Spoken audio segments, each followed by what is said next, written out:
share with you a few kind of practical things that you can do to start to develop your leadership agility skills, enabling you to be able to flex your style. So on the following slides, I've given you a few tips for each of the Jigsaw behavioural preferences, things that you might want to consider practicing so that they become more kind of natural habits and stop you from feeling like you're constantly having to write with the wrong hand when you kind of start to be more flexible and adapt to different behavioural styles.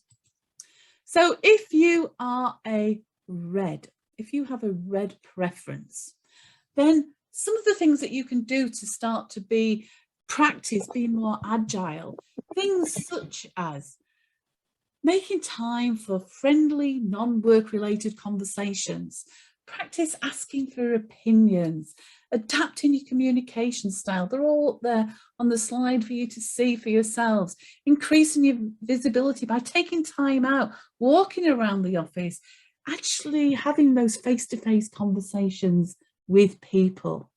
And the one other big thing is asking for and actively encouraging feedback, and really acknowledging and letting people know that you really value their contribution.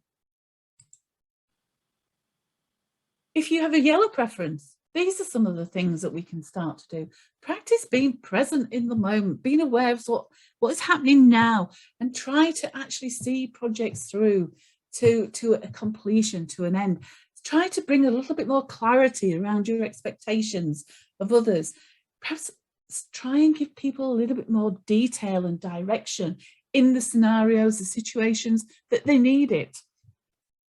And just be mindful to listen to the concerns and issues of other people. And try just kind of giving them that space to explain fully, to give you all that detail without interrupting, which can be very difficult as an intuitive feeling individual. For our greens, if you have a green preference, these are some of the things here. To be more direct with people when it's appropriate, to encourage and debate diverse opinions and ideas and not perceive it as conflict.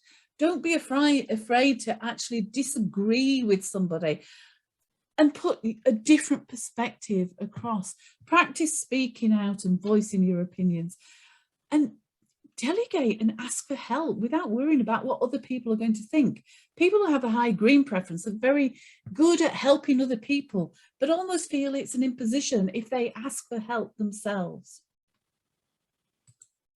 And last but not least, if you have a blue preference, try working really hard, practicing, trying to be more comfortable with ambiguity and uncertainty, leaving things just to kind of work themselves out a little bit more, because we often find that if something arises, rather than trying to kind of explain it all right there and then in the moment, just by stepping back from it, giving it some space, things become much clearer as new information naturally comes to light.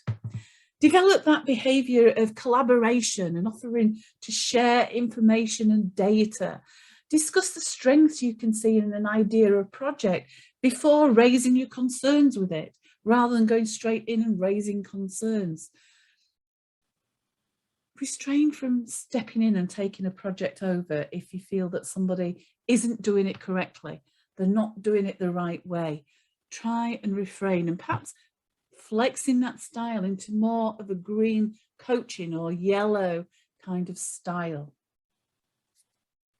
So again, just a few kind of simple tips and things that you can do to start practicing that leadership kind of agility from the 4 different perspectives of the 4 different preferences.